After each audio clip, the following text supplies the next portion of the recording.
Hello les experts, bienvenue dans cette vidéo. On va faire la démo de lancement d'une instance EC2 Linux. Si vous n'avez pas vu la démo de lancement d'une instance EC2 Windows, vous pouvez la regarder après cette vidéo. Comme ça, vous verrez comment on peut lancer une instance EC2 Linux et Windows. En ce qui concerne cette vidéo, ce qu'on va faire, c'est qu'on va lancer une instance EC2 Linux. Donc on va voir les différentes options qu'on a. Une fois qu'on a lancé l'instance EC2 Linux, on va avoir deux options pour se connecter à cette instance EC2. La première option, ça va être avec le service Session Manager, donc qui est une bonne pratique d'ailleurs, hein, parce que ça permet de se connecter à l'instance EC2 en SSH directement depuis la console. La deuxième option qu'on va voir, ça va être l'option de connexion SSH avec une key pair. Donc généralement, on va préférer la première option avec le service Session Manager. Mais je vais quand même vous montrer qu'il y a une deuxième possibilité, une autre façon de se connecter en utilisant ce qu'on appelle une paire de clés, une key pair. Et donc, du coup, on va créer cette key pair-là pendant cette démo. Donc, si vous êtes prêts, on va commencer. Je suis dans la console de management, dans la région Irlande. Je vais cliquer sur lancer une instance.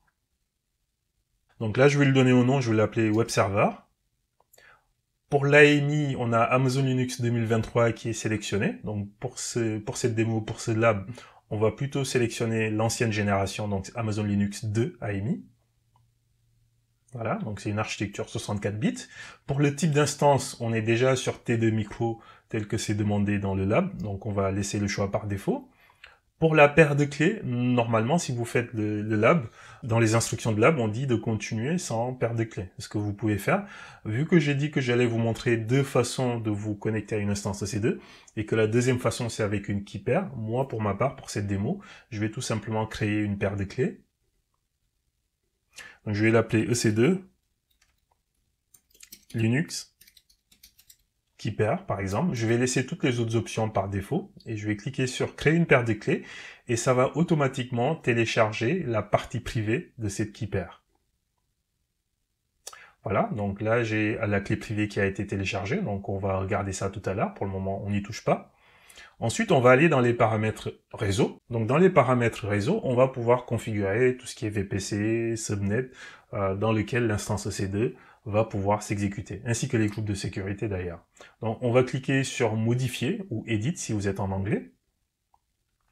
Voilà, dans le VPC, on va cliquer sur la liste et puis on voit là qu'on a deux VPC qui existent. On a le VPC par défaut et on a un VPC qui s'appelle LabVPC. Donc on va plutôt sélectionner LabVPC. Voilà. Ensuite, il faut choisir un sous-réseau, un subnet dans ce VPC. Donc c'est dans le subnet que l'instance EC2 va s'exécuter. Et donc pour ce lab, on va tout simplement choisir un subnet public, donc lab public subnet 1B, qui est dans la zone de disponibilité EUWest 1B. Voilà. Pour l'adresse IP publique, on va laisser activer parce qu'on veut que notre instance EC2 ait une IP publique pour qu'on puisse y accéder ensuite depuis chez nous, à distance. Pour le groupe de sécurité, ce qu'on va faire, c'est qu'on va créer un nouveau groupe de sécurité. On aurait pu choisir un groupe de sécurité existant. Par contre, le lab nous demande de créer un nouveau groupe de sécurité. On va l'appeler Web Server. Voilà. Pour la description, on va mettre la même chose. Voilà. Et là, on est dans la partie où on configure les règles entrantes. C'est-à-dire quel est le trafic ou quels sont les trafics qui sont autorisés en entrée pour cette instance EC2. Et donc du coup là on voit que SSH est déjà rajouté et le lab nous demande de rajouter HTTP en fait. Pourquoi HTTP? Tout simplement parce qu'on va héberger une application web sur cette instance EC2 et qu'on va vouloir accéder à cette instance EC2 depuis Internet. Donc ce qu'on va faire c'est que pour le flux SSH, on va plutôt choisir mon IP. Voilà.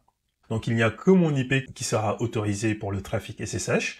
On va rajouter une nouvelle règle dans la règle entrante. Donc on va choisir HTTP. Voilà. Et pour la source, on va choisir mon IP. Voilà. Donc là, on a deux règles entrantes dans notre groupe de sécurité. On a eu une règle pour le trafic SSH qui autorise le flux SSH uniquement pour mon IP. Et on a une deuxième règle en entrée qui autorise le trafic HTTP uniquement pour mon IP. On va laisser toutes les autres valeurs par défaut, et ensuite on va aller dans les détails avancés pour configurer le script de démarrage de l'instance EC2. Donc voilà, là on est tout en bas en fait dans la partie détails avancés ou Advanced Details si vous êtes en anglais. Maintenant ce qu'il faut faire c'est descendre tout en bas, voilà, dans données utilisateurs. Donc en anglais on va dire user data.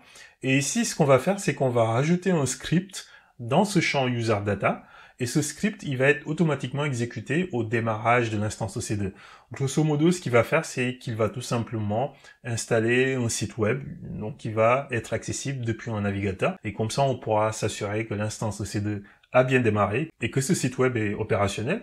Et ça va également nous permettre de valider que l'accès en HTTP est bien autorisé par le groupe de sécurité qu'on a créé tout à l'heure. Donc je vais copier le script et je vais le coller ici. Voilà. Donc si on regarde un petit peu ce qu'il fait, il installe une stack lamp, il y a des scripts qu'il installe, il installe et configure un serveur Apache également, il installe les pages web, donc les sites web dont on a parlé tout à l'heure. Et si tout se passe bien, lorsque l'instance EC2 a fini de démarrer, cette page sera accessible directement depuis Internet. Donc on a fini de renseigner les différentes options, on va cliquer sur lancer l'instance.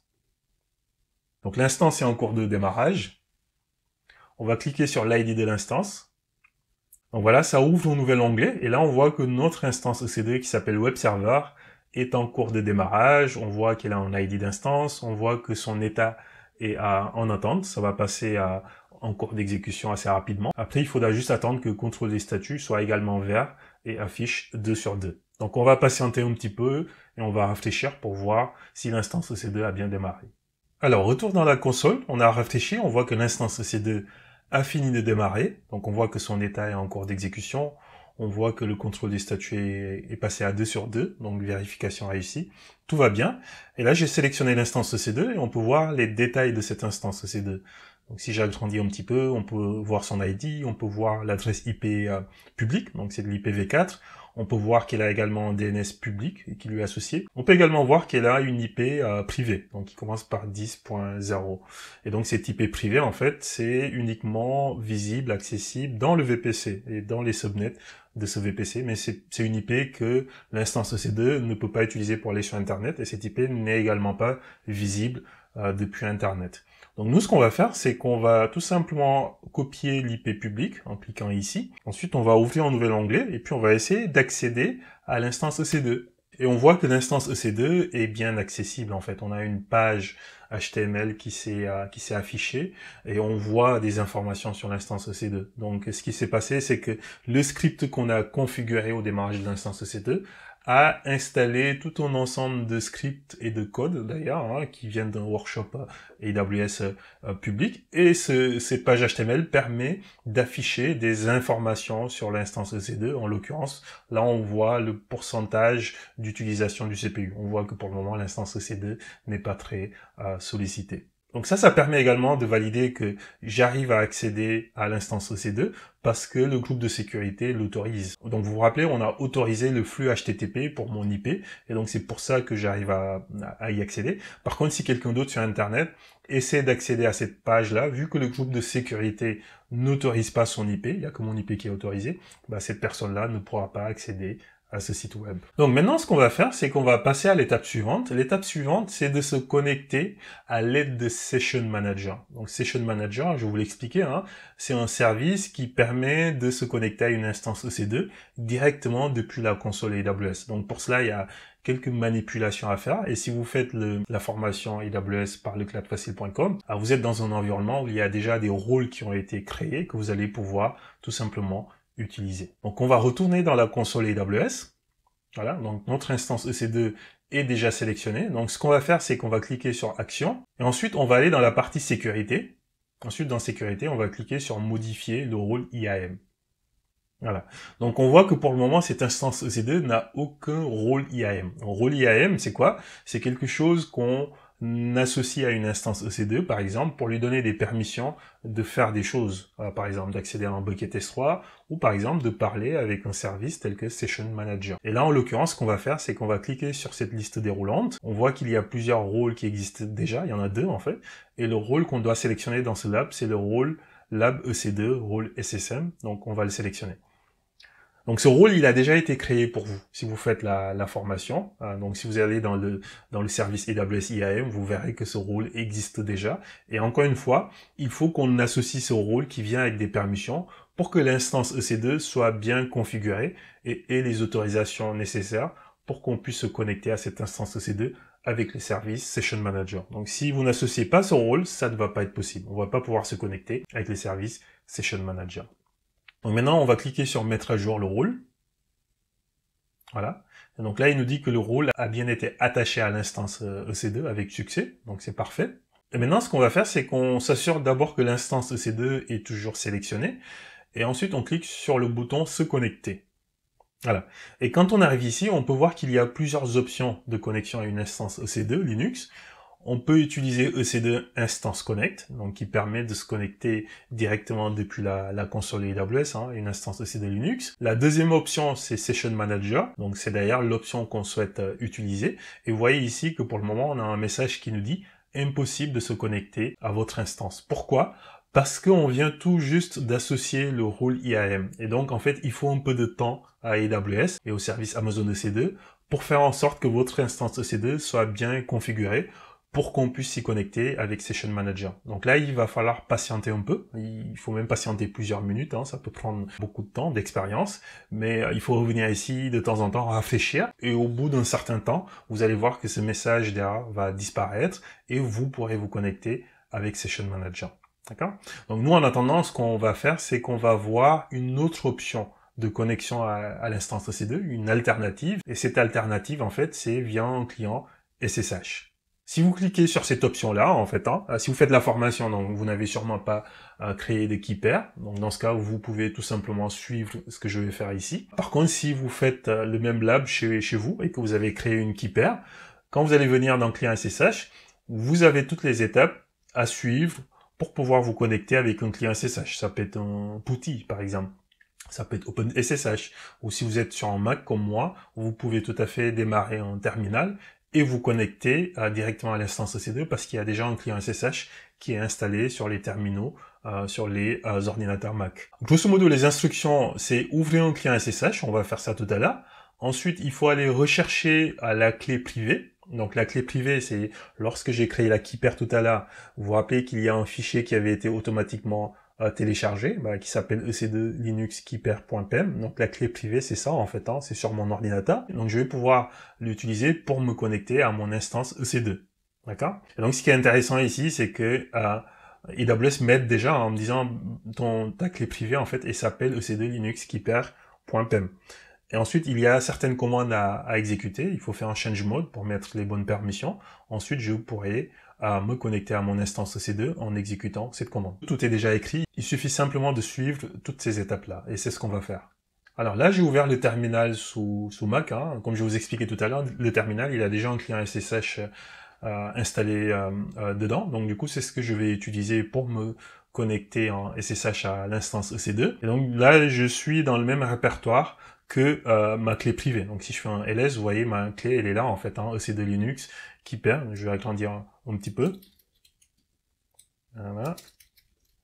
Donc si je fais un ls, voilà, ma keeper, elle est là, ec2 linux keeper.pem. Donc c'est la clé privée que j'ai téléchargée tout à l'heure lorsque j'ai créé la keeper depuis la console.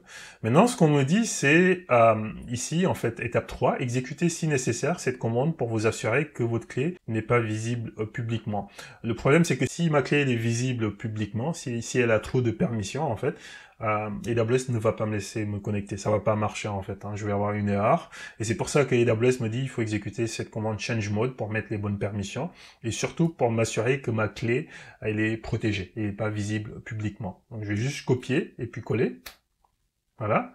Ensuite, l'étape 4, c'est de me connecter à mon instance EC2, donc j'ai déjà son nom DNS ici d'ailleurs, AWS me le fournit automatiquement, et j'ai même la commande en fait, que je peux tout simplement juste copier, et puis ensuite coller ici pour me connecter à l'instance EC2 en SSH. Donc si je la colle, voilà, je vais répondre yes, et je suis connecté à l'instance EC2, donc je vais voir que je suis connecté en tant que EC2 user, et puis je peux même afficher le hostname. Donc là, on voit bien que c'est une IP, en fait, ça correspond à l'IP de mon instance EC2, que je suis bien dans l'instance EC2 Linux, que j'ai démarré tout à l'heure. Et donc voilà, c'est comme ça qu'on peut se connecter à une instance EC2 Linux en utilisant un client SSH avec la Keeper. Donc c'est une façon de procéder. Après, ce que je vous expliquais tout à l'heure, c'est que généralement, il est préférable de plutôt utiliser les autres options, Session Manager ou EC2 Instance Connect. Pourquoi? Parce que vous avez vu que j'ai utilisé une Keeper. Cette Keeper, j'ai dû la télécharger sur mon ordinateur.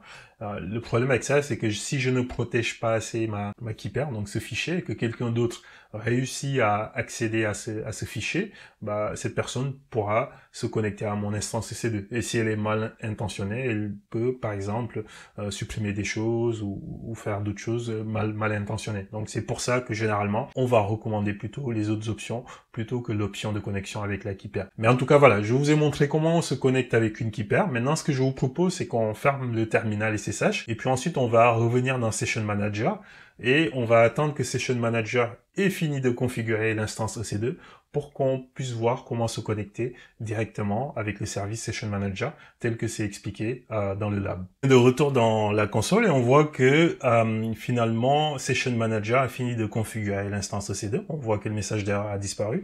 Ça a dû prendre entre 5 et 10 minutes pour que l'instance EC2 soit configurée. Et maintenant on voit qu'on peut cliquer sur le bouton se connecter directement. Et donc lorsqu'on clique sur ce bouton, on a un nouvel onglet qui s'ouvre et on est automatiquement connecté à l'instance EC2. Et donc à partir de ce moment-là, on peut lancer des commandes, on peut essayer d'afficher le nom de l'instance EC2. Voilà, on voit qu'on est dans l'instance EC2 et donc on le fait directement depuis la console. Et donc c'est ça vraiment l'avantage d'utiliser un service tel que Session Manager, c'est qu'on n'a pas besoin de télécharger la Keeper, on n'a pas besoin d'avoir un client SSH sur notre laptop et puis on n'a pas besoin d'avoir à protéger cette Keeper pour éviter que quelqu'un d'autre s'en empare. On se connecte directement depuis la console, on est passé par là, on est allé dans Session Manager, on a cliqué sur le bouton se connecter et là on se retrouve directement connecté à l'instance EC2. Donc voilà, c'est tout pour cette démo. Donc on est bien connecté à SSH. On a même vu deux façons de se connecter. La première façon avec Session Manager et la deuxième façon, qu'on a fait en premier d'ailleurs, c'était avec la Keeper, avec un terminal. Donc j'espère que c'était clair pour vous. Alors si vous avez fait la démo, parce que vous faites la formation AWS, n'oubliez pas de supprimer les ressources que vous avez créées. Donc je vais fermer cet onglet. Je vais revenir ici et donc les ressources à supprimer, c'est déjà de terminer l'instance et donc pour cela de sélectionner l'instance et puis de cliquer sur résilier l'instance si vous êtes en français et puis de confirmer en disant que vous souhaitez résilier cette instance EC2. Et puis si vous avez créé une Keeper comme moi en fait, n'oubliez pas d'aller supprimer la Keeper. Donc il faut venir ici dans réseau sécurité, paire de clés, et donc là je vais sélectionner la Keeper parce que j'en ai plus besoin. Elle était juste créée pour cette démo, pour cette instance de C2 que je viens de terminer, j'en aurai plus besoin. Donc je vais tout simplement la sélectionner, cliquer sur supprimer, et puis ensuite confirmer la suppression. Donc voilà, et puis la Keeper, elle a bien été supprimée, j'ai le message qui me confirme la suppression. Donc si je reviens dans l'instance, on voit que l'instance elle est résiliée et au bout d'un certain moment elle va disparaître de l'affichage des instances EC2 que j'ai dans cette région AWS. Dernière chose, c'est le groupe de sécurité qu'il faut supprimer. Vous vous rappelez quand on a lancé l'instance EC2, on lui a associé un groupe de sécurité pour le coup. Donc voici le groupe de sécurité. En fait là on n'a plus d'affichage parce que l'instance EC2 est en train de terminer. Par contre, si vous allez dans réseau sécurité, dans groupe de sécurité ici, voilà. Donc moi j'ai deux groupes de sécurité qui s'appellent default. Le groupe de sécurité, vous vous rappelez, c'était Web Server, il s'appelait Web Server. Maintenant qu'on n'en a plus besoin, en fait, on va également supprimer ce groupe de sécurité-là. Voilà, on confirme. Et le groupe de sécurité, il a été supprimé. Donc les groupes de sécurité qui s'appellent default, on peut pas les supprimer, on va les laisser comme ça. Donc voilà, on a tout supprimé, on a tout nettoyé, on a fini ce lab. J'espère que ça vous a plu et j'espère que c'était clair pour vous. Donc je vous dis à plus tard.